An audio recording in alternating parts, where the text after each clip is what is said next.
Querido e amado Pai, queremos lhe agradecer, ó Deus, e reconhecemos, Tu és maior. Não olhamos para nós mesmos e nem para um homem em particular ou um grupo, mas olhamos para Ti.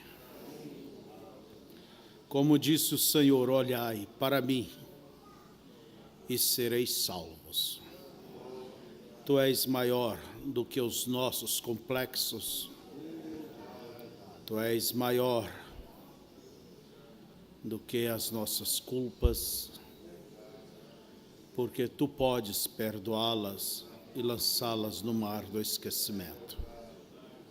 Queremos lhe agradecer, ó Deus, pelo que o Senhor é. Um Deus de misericórdia, o Deus de amor, de paz, de perdão, que nos compreende, nos releva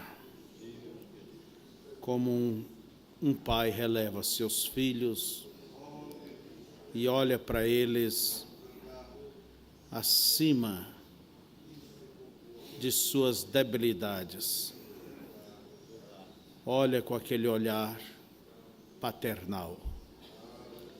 Queira abençoar-nos nessa noite, quando reunidos nos encontramos. Que o Senhor possa, ó Deus, vir de encontro com a necessidade dos corações. Tu conheces a necessidade de cada irmão, cada irmã, cada lar. E São Pedro nos diz que é para lançarmos sobre Ti todas as nossas ansiedades, isto é, nossas preocupações, porque o Senhor tem cuidado de nós. Ó Deus, não que mereçamos nada, mas é o Teu amor, é a Tua graça, na qual descansamos. Conduza esta pequena reunião e logo mais estaremos todos orando a Ti, Senhor. Que Tu nos escute e nos respondas. Em nome de Jesus, amém. Boa noite, irmãos. Vamos sentar. Vocês podem abrir em vossas Bíblias em Coríntios, capítulo 15. Eu quero fazer esta leitura.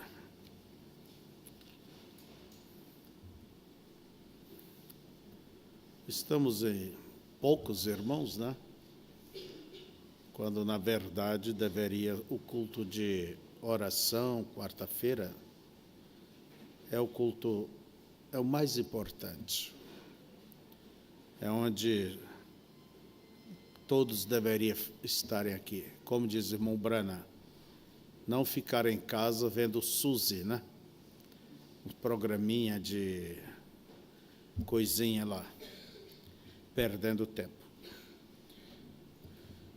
O livro de Coríntios, nós vemos que Paulo aborda sobre vários temas, vários assuntos, e no capítulo 15, ele aborda sobre a ressurreição. Paulo estava fazendo o trabalho de um pastor, realmente de um pastor, tratando dos problemas dentro da sua igreja. E onde tem pessoas, é claro que há problemas, é claro que existem problemas. Onde há várias cabeças, há várias ideias, cada cabeça é uma sentença. Por isso que o que pode dar a unidade à igreja é, como diz a Escritura, é ter a mente de Cristo. E ninguém pode ter a mente de Cristo sem aquela genuína experiência do novo nascimento. Isso é uma necessidade básica para começar, para ser um cristão. Necessário é nascer de novo. E quando falta essa mente de Cristo, é onde surge as ideias pessoais, as conjecturas, as suposições, porque as coisas vêm aqui. E aqui está o grande campo de batalha. A razão contra a fé, os sentidos, e o diabo procura realmente usar esses canais, como Deus também usa esses canais. Para chegar até a alma e colocar a fé, o diabo quer usar os mesmos canais e chegar à alma e colocar a dúvida. Mas aí está, cada pessoa tem a chave da porta para chegar na sua alma, a fé ou a dúvida. E isto chama-se o livre-arbítrio. Então, Paulo nos fala sobre a ressurreição. Não que ele estava dando um ensino, mas veja só, mas ao responder, vamos dizer, tratar de problemas que estava havendo dentro daquela igreja, então Paulo falou sobre essa questão da ressurreição, porque alguns estavam dizendo que não havia ressurreição, que isso era bobagem. Então, é onde Paulo entrou e disse, se então Cristo não ressuscitou, quer dizer, somos mentirosos, é vã nossa esperança. Vamos ler.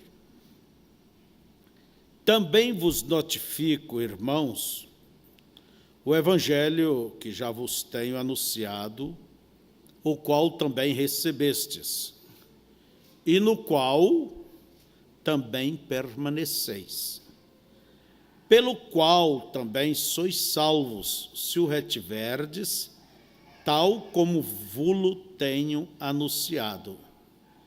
Se não é que crestes em vão. Quando eu parar, vocês parem. Vamos devagar.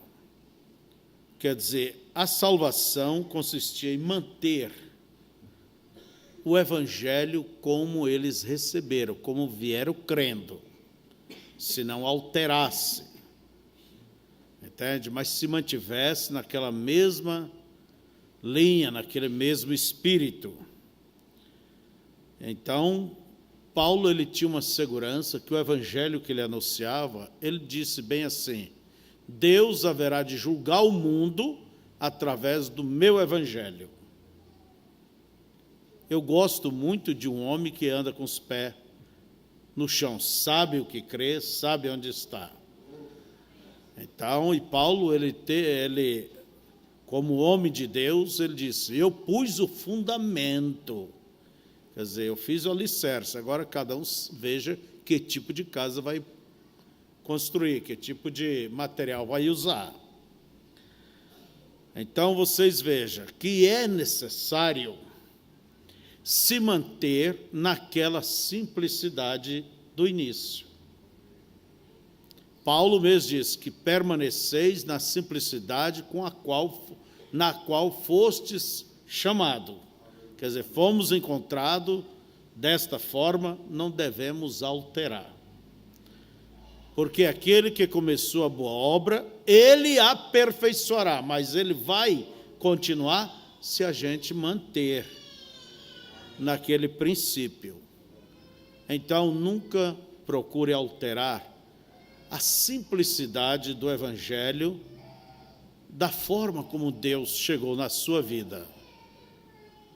Entende? Como Deus chegou na sua vida? Eu digo, chegou de uma maneira simples. Você veio de uma maneira simples, você não sabia de nada. E agora que ficou sabendo alguma coisinha, algumas coisas, já acha que está para lá. Então, irmãos, essa deve ser a nossa luta, o nosso empenho. permanecer da maneira como fomos chamados.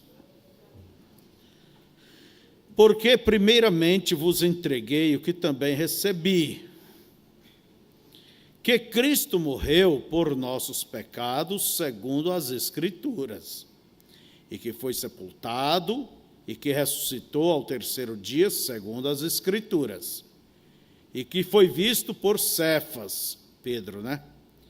E depois pelos 12. Depois foi visto uma vez por mais de 500 irmãos, dos quais vive ainda a maior parte, mas alguns já dormem também, já morreram, né?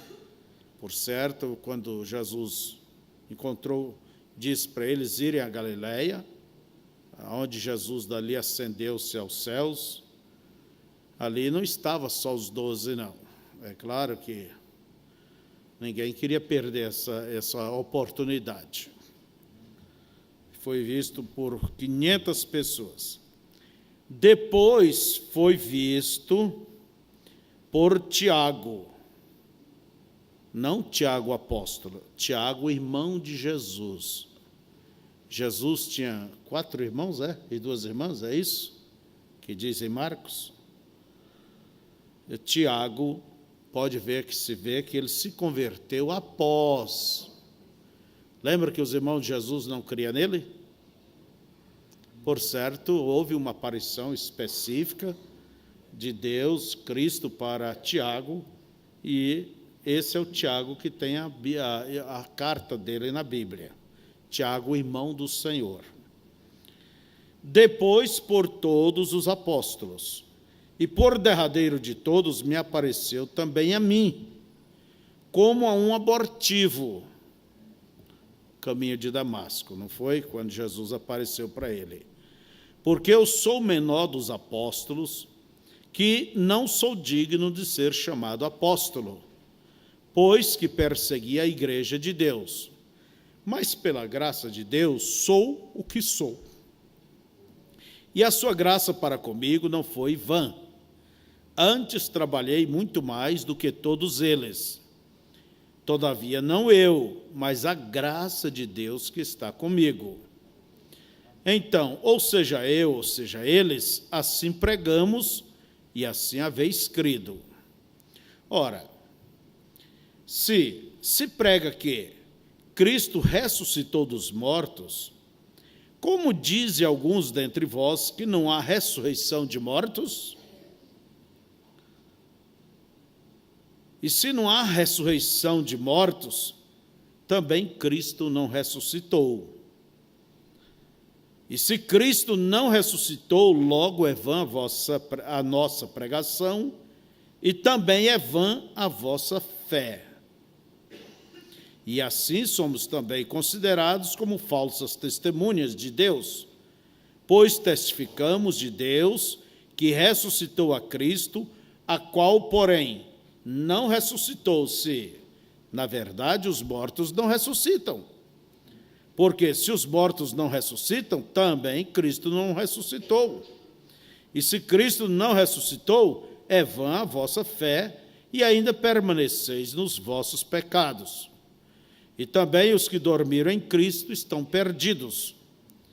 Se esperamos em Cristo só nesta vida, somos os mais miseráveis de todos os homens. Mas agora Cristo ressuscitou dos mortos e foi feito as primícias dos que dormem. Quer dizer, o primeiro, né? Porque assim como a morte veio por um homem, também a ressurreição dos mortos veio por um homem. Porque assim como todos morrem em Adão, assim também todos serão vivificados em Cristo. Mas cada um por sua ordem. Cristo as primícias, depois os que são de Cristo na sua vinda. Depois virá o fim, quando tiver entregado o reino a Deus ou ao Pai, e quando houver aniquilado todo o império e toda potestade e força. Então, vocês observem, irmãos, é bem claro. Paulo ia falar sobre a questão da ressurreição e ele já começou mostrando que Jesus ressuscitou dos mortos e foi visto por um monte de pessoas. E, por fim, a ele. Daí ele aborda o problema que havia com algumas pessoas. E o pior é que há pessoas que têm suas dúvidas e antes de aguardar em Deus, orar e deixar Deus lhe ajudar, não, começa a questionar, bater com a língua no dente. E é claro que tem que ter alguém que ouve, porque ninguém vai falar ao vento. Se alguém fala, é porque tem um ouvido ou uns ouvidos para ouvir. E ali começa a panelinha, o fermento, começa a estragar as coisas. Quando, na verdade, a maneira de resolver as dúvidas, as dificuldades, aquilo que a gente não sabe, porque geralmente aquilo que não se sabe, a pessoa duvida. Ele vai procurar a sua maneira de entender aquilo. E aí é onde entra em choque com a maneira de Deus. Mas a maneira correta disso é você sempre, é você ter paciência com Deus, orar, deixar aquilo. Porque existem certas coisas que é somente curiosidade nossa. Aquilo não altera na salvação, se você sabe ou não sabe. Aquilo não altera na salvação. Por exemplo, a salvação ela está baseada em quê? É no sangue, é ou não é? Aceitar o sacrifício. A salvação não está baseada em formas. Olha bem, formas os fariseus, a lei mostrou muitas as formas. A salvação não está baseada, deixa eu dizer, em doutrinas, só em doutrinas. Eu creio assim, creio assim. A salvação está baseada no sangue. E há muitos queridos da mensagem acham que não existe salvação fora da mensagem. Quer dizer, resume o sacrifício de Deus a um ponto de vista pessoal. Se me disser arrebatamento, porque eu creio que para ser arrebatado tem que estar em toda a palavra, a noiva é tirada dele inteiramente. Mas e a salvação comum? Então, é uma mente de grupo. Como qualquer outro grupo católico, acho que não há salvação fora do católico. A salvação está no sangue. Se uma pessoa depende de uma igreja para ser salvo, ela está errada. Ou se depende de uma doutrina, como o adventista depende do sábado, entende? Está errado. Ou como muitos podem dizer, eu dependo do batismo em nome de Jesus, está bem. Dá disso, um crê, está bem. Mas se a tua salvação não olha para o sangue, você está rejeitando o principal. Porque esse é o meio, não há outro caminho. Então, se qualquer pessoa que depende, está olhando para o sangue, para a misericórdia de Deus, irmãos, não interessa. Quem seja, ela está olhando para o mesmo Deus que eu olho no tocante à salvação. Mas o que estão fazendo da mensagem? Normas e simples doutrinas. Doutrinas. Doutrina errada? Não, até certa. Mas a pessoa pega um espírito errado, porque a coisa errada, o espírito errado, é derivado também de coisas certas. É não saber como aceitar a coisa, ver a coisa correta. Então, pare com isso, de achar que é só aqui que tem a salvação. Isso é resumir o plano da salvação a um conjunto de doutrina, porque crê nisso, crê naquilo. Não me entenda mal. Mas vamos ver aqui, ó. Se a morte entrou por um, então a vida entrou por Cristo. Daí Paulo diz: cada um por sua ordem. Cristo a primícia, quer dizer, o primeiro é Cristo. Depois os que são de Cristo na sua vinda. Olha bem, a vinda de Cristo, para que possamos dizer, Jesus, ele veio, tem que acontecer a ressurreição dos mortos. Ou eu estou lendo errado? Hã? Voz de arcanjo, alarido, está acontecendo, é a mensagem. Mas a ressurreição é a voz de arcanjo. Aconteceu?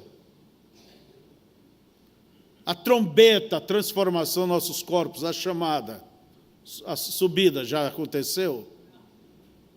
Ainda não. E encontraremos o Senhor nos ares, nos diz em 1 Tessalonicenses, capítulo 4, acho que diz 20, por aí, 21. Então, Cristo primeiro, depois os que são de Cristo na sua vinda. Depois virá o fim, quando tiver entregado o reino a Deus, ao Pai, e quando houver aniquilado todo o império e toda potestade e força. Quer dizer, todo poder contrário tem que ser vencido. Porque convém que reine até que haja posto a todos os inimigos debaixo de seus pés. E o último inimigo que há de ser aniquilado é a morte. É a morte. Guarda isso aí. Qual é o último inimigo que vai ser vencido? A morte. Agora você pergunta, como que ela vai ser vencida? Só pode ser vencida com a vida. Porque todas as coisas sujeitou debaixo dos seus pés. Mas quando diz que todas as coisas lhe estão sujeitas, claro, esta que se excetua, aquele que lhe sujeitou todas as coisas. E, quando todas as coisas lhe estiverem sujeitas, então também o mesmo Filho se sujeitará àquele que todas as coisas lhe sujeitou, para que Deus seja tudo em todos. Então, eu vou parar aqui para um pouquinho mais. Esses dias atrás, nós estivemos uma escola dominical aqui. Eu até procurei falar, talvez eu não me fiz ser bem claro, sobre os movimentos oficiais, eu chamo isto de os movimentos oficiais dos ofícios de Deus. Pai, Filho e Espírito Santo são ofícios. Agora, esses ofícios, eles têm, vamos dizer, seu curso.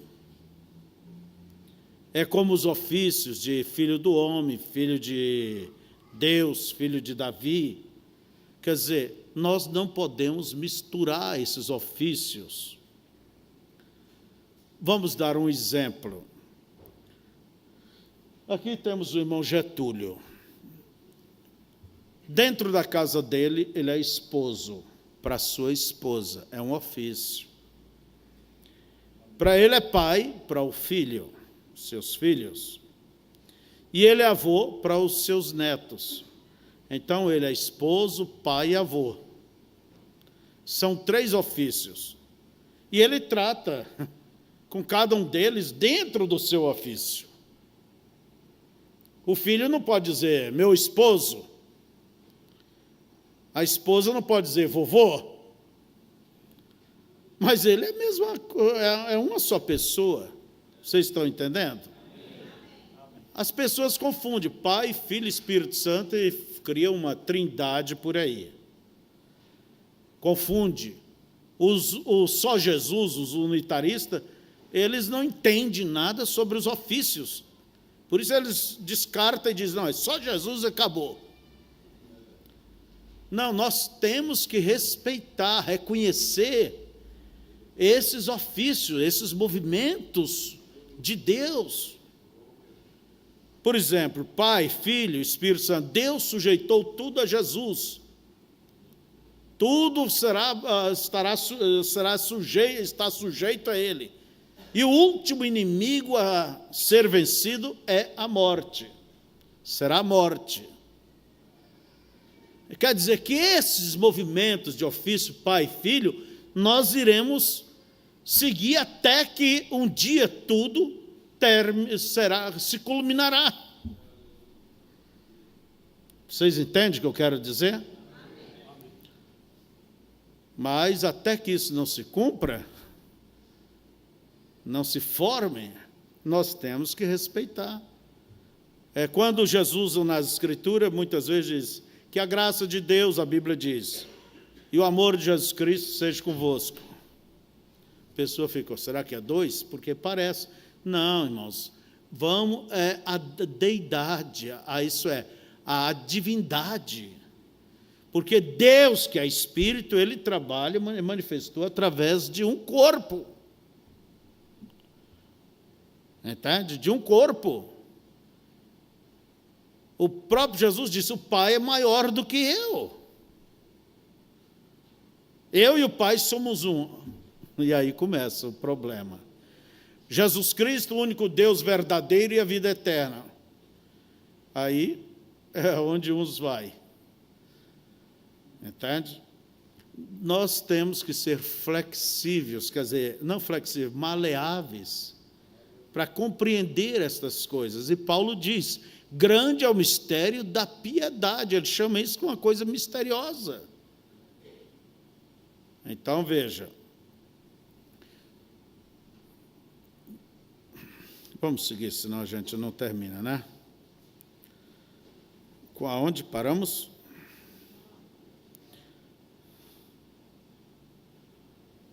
E quando todas as coisas, vamos ao 28, lhe estiver sujeita, então também o mesmo Filho se sujeitará àquele que todas as coisas lhe sujeitou, para que Deus seja tudo em todos. Lembra Salmo 110, creio que verso 4. Jesus calou a boca dos fariseus e disse, de quem o Cristo é filho? Eles disseram, de Davi, porque a Bíblia diz que é filho de Davi. Como Davi lhe chama Senhor, se ele é o filho? A coisa não é fácil. E calar a boca. Porque ali está escrito, disse o Senhor ao meu Senhor. Davi falando. Disse o Senhor ao meu Senhor, assenta-te ao meu lado até que eu ponha todos os inimigos debaixo dos teus pés. Jesus, através de Cristo, nós temos, Ele é a primícia, Ele é o triunfo, Ele é tudo. Deus se manifesta, toda a plenitude da divindade se manifesta ali, neste corpo, através deste homem. É a salvação, é a redenção, é a reconciliação, é tudo.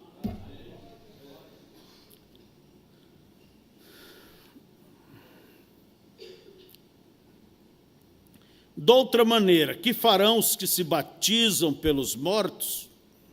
Eu nunca entendi bem esse ponto.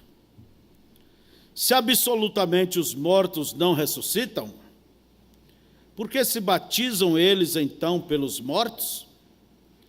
Porque estamos nós também a toda hora em perigo? Eu protesto que cada dia morro, gloriando-me em vós, irmãos, por Cristo Jesus nosso Senhor. Se como homem combati em Éfeso contra as bestas, que me aproveita isto se os mortos não ressuscitam? Comamos e bebamos, que amanhã morreremos. Não vos enganeis, as más conversações corrompem os bons costumes. Quer dizer, essas suposições, essas conjecturas, tira a pessoa dos trilhos. Porque era uma doutrina que havia ali no meio daqueles irmãos. Entende? E se havia ali no início, no meio de homens que viveram e andaram com Jesus, e hoje? E hoje? Mas lembre-se, isso sempre está aqui, ó. Pessoas começam a especular. Não vos enganeis, as más conversações corrompem os bons costumes. Vigiai justamente, não pequeis, porque alguns ainda não têm o conhecimento de Deus, digo-o para vergonha vossa.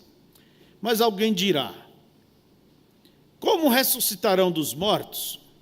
Ou com que corpo virão? Vocês, olha bem, a pessoa diz, não pode ter ressurreição, por quê? Vai analisar, com que corpo vai vir? Se esse corpo vira nada, e aí, como é que vai vir? Que tipo de coisa?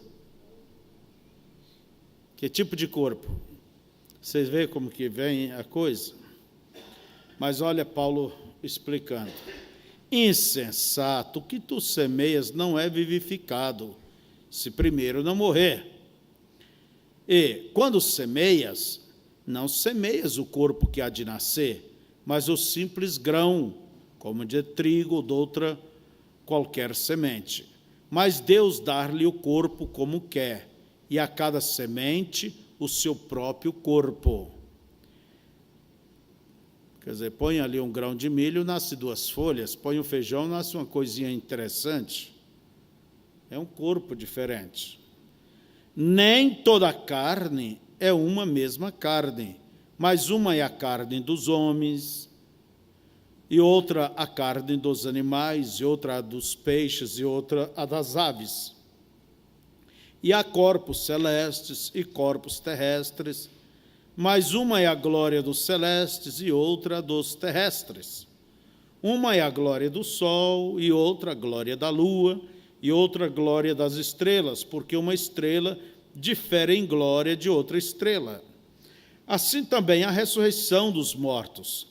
Semeia-se o corpo em corrupção, ressuscitará em incorrupção. Quer dizer, esse corpo, corrupção, quer dizer, que apodrece, envelhece, vai deteriorando-se, né? Vai acabando. Semeia-se o corpo em corrupção, ressuscitará em incorrupção.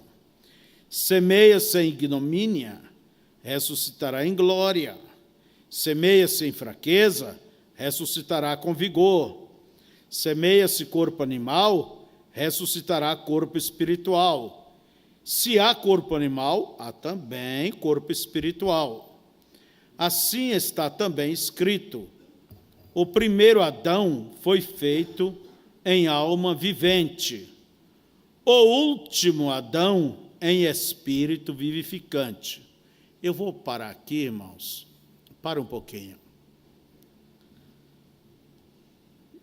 Você nunca vai encontrar dentro da Bíblia dizendo que Jesus é o segundo Adão. Nunca.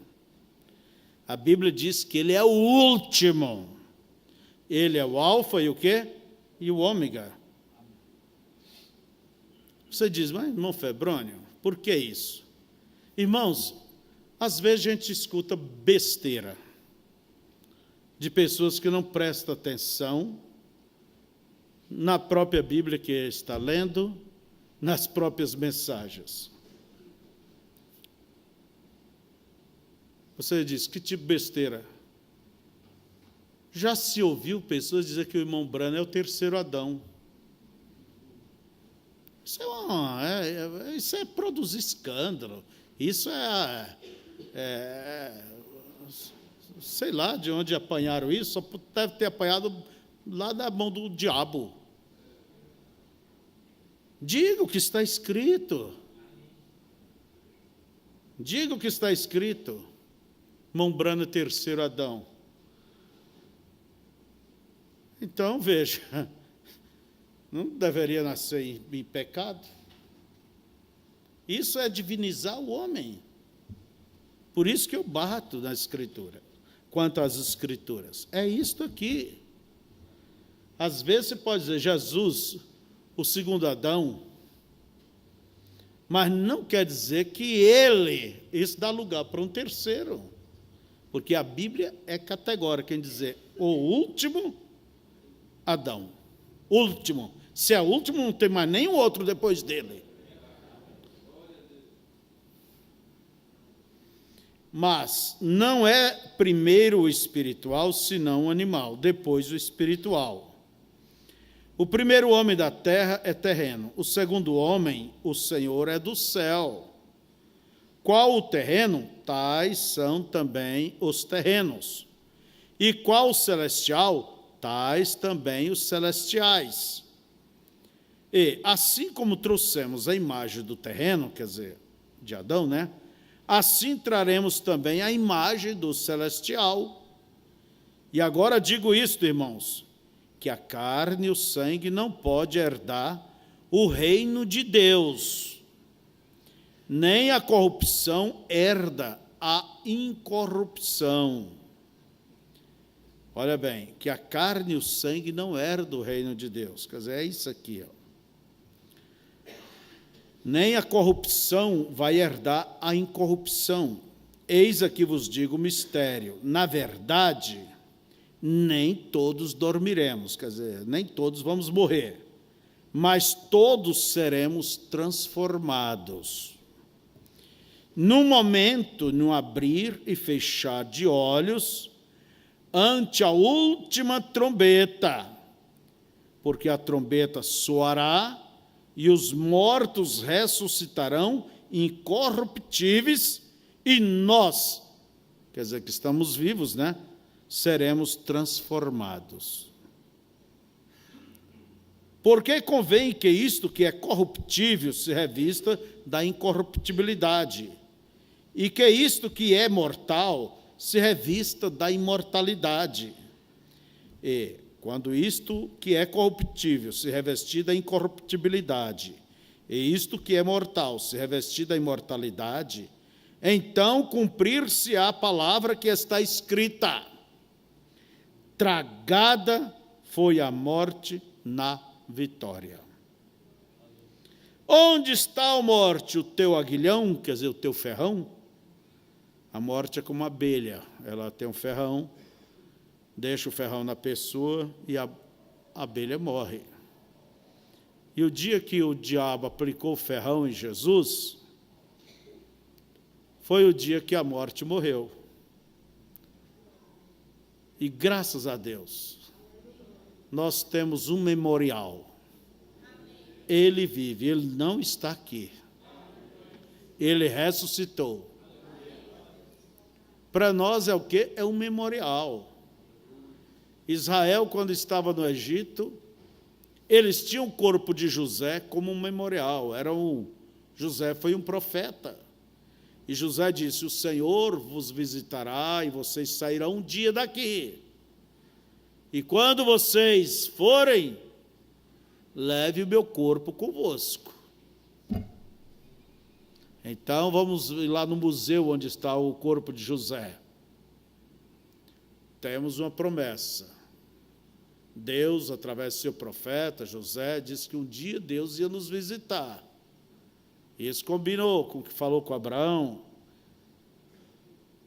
Então, sua semente será estrangeira, peregrina, mas vai retornar, porque essa é a terra deles. E quando isso acontecer, José disse: leve o meu corpo convosco. Quer dizer, eles tinham uma referência. Nós temos uma referência. Porque ele vive. Posso crer no amanhã. Porque ele morreu para nos salvar. Lemos essa mensagem domingo, não é? Vivendo, morrendo, o que mais? Ressuscitando e vindo, é isso? Cada uma dessas coisas é um grande lance para nós, a nosso favor. Nós temos uma referência. Morrendo, ele nos perdoou. Ressuscitado o quê? Nos justificou e nos garantiu o quê? Porque ele vive, como diz o hino, posso crer no amanhã. O cristianismo é a única religião que dá esperança. Uma vez o irmão Grind estava conversando no avião com um pagão, um homem muito sábio, muito educado. E essas religiões pagãs, como Confúcio, o hinduísmo, o zoroastrismo e tantas coisas mais, então eles procuram viver certas virtudes.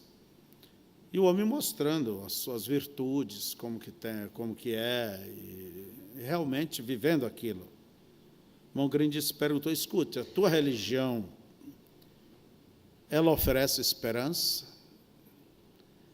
Daí ele disse: não, minha religião não oferece nenhuma esperança depois dessa vida. Daí o irmão Grindes disse: então tua religião é uma religião sem esperança. O cristianismo é a única, entende? Após a morte, a vida. Ele ressuscitou. Maomé fundou uma religião e ele está lá. Cada 6 horas troca os cavalos, porque crê que um dia Maomé vai ressuscitar, montar em um cavalo e é capaz de ser atropelado aí pela rua, né? Então, veja vocês, o cristianismo é a única. Irmãos, é olhando para isso, este corpo velho, corruptível. Teve um pregador que visitou uma igreja e começou a pregar. Uma igreja bem formal, que não podia dizer um amém, nada, né? E o pregador falou aqueles cultos a respeito das glórias eternas, o que espera um cristão. E o irmãozinho indicou, se ela começou a mexer no banco, e glória a Deus. Todo mundo parava, né? Esticava o pescoço como um ganso para ver quem cometeu uma infração dessa. Aleluias! Glória a Deus! E foi indo. Daí, por fim, eu acho que no 3º dia, o pastor resolveu fazer uma visita lá, o casalzinho morava lá na chácara. O pastor nunca tinha ido lá. Chegou lá, a velha, a irmãzinha disse: oh, é o pastor, velho, venha ver quem está aqui, é o pastor. O homem deixou a enxada, veio suado, cansado, velho, já sabe, indo já para fechar a porta, quase, né? Daí ele disse: ó, irmão, eu quero dizer para o irmão, para você se conter um pouco, nós estamos tendo uma visita, ele fala dessas coisas gloriosas, e o irmão tem simplesmente quebrado a ordem do culto, da reunião, tem gritado os aleluia, uns glória a Deus. Então, que o irmão está envergonhando a igreja, o pastor. É, pastor, eu entendo, mas, pastor, veja, olha minhas mãos. calejada.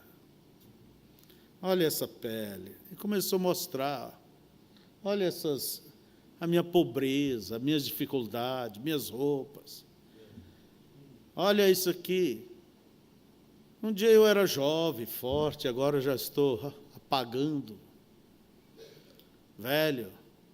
Pastor, e ele começa a falar dessas coisas gloriosas, que teria um corpo novo, isso, nunca mais dor, nunca mais velhice, nunca mais cansaço. Oh, pastor, glória a Deus, aleluia, pastor. Quer dizer, eu não posso me segurar. Irmãos, quando se olha para o futuro, é a razão da nossa alegria. Se você não tem muita razão hoje, é nas coisas daqui, do lado de cá. Problema, dores, dificuldades, mais dificuldades.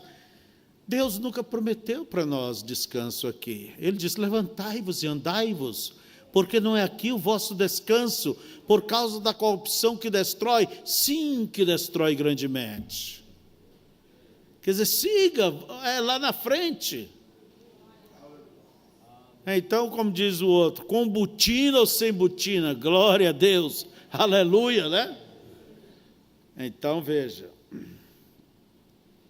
quando isto que é corruptível se revestir da incorruptibilidade, e isto que é mortal se revestir da imortalidade, então cumprir-se a palavra que está escrita: tragada foi a morte na vitória.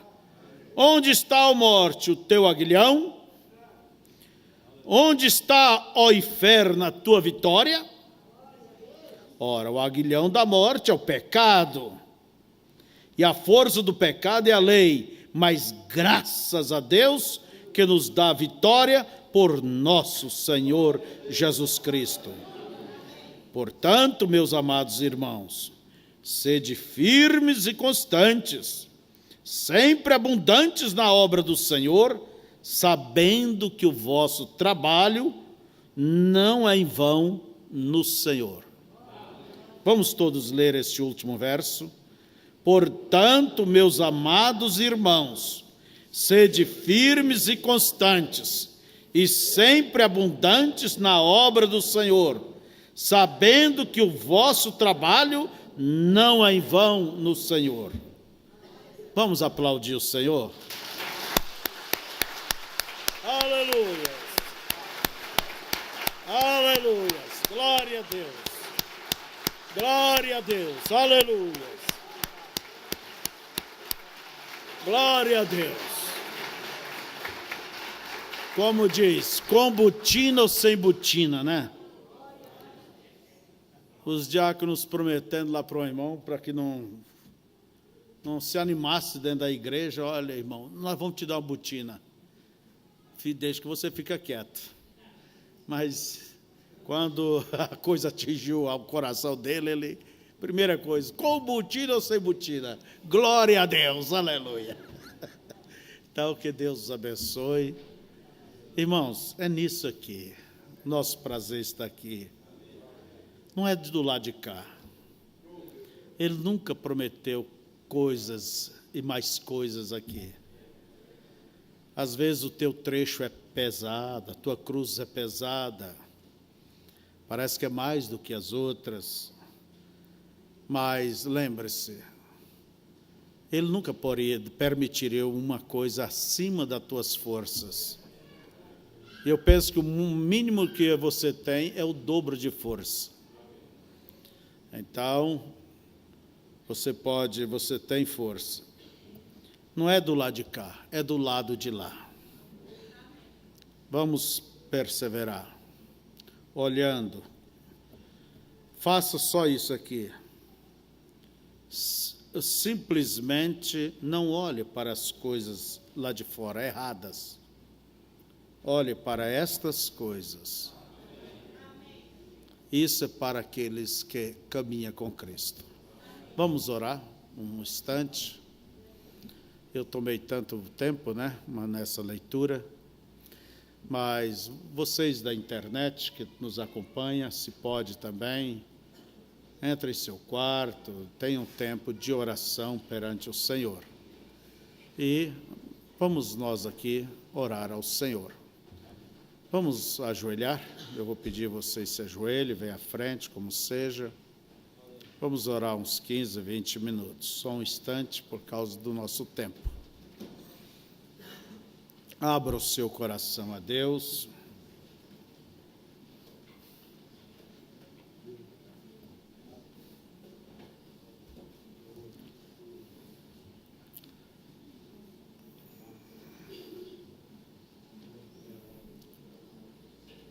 Obrigado, Pai, por tamanha esperança, e nos diz que é derramada pelo Espírito Santo em nossas almas. O mundo pode chamar isto de utopia, mas nós chamamos isto o mais real e verdadeiro. A única coisa mais firme são aquelas que vêm do Senhor. No demais são areias movediças. Pai, obrigado. Escute o que cada um dos teus filhos irá falar ao Senhor. Que o Senhor possa atender seus pedidos, receber seus agradecimentos, atender suas intercessões. Olhe por cada um. Fale com Deus, irmãos. Entre no Espírito.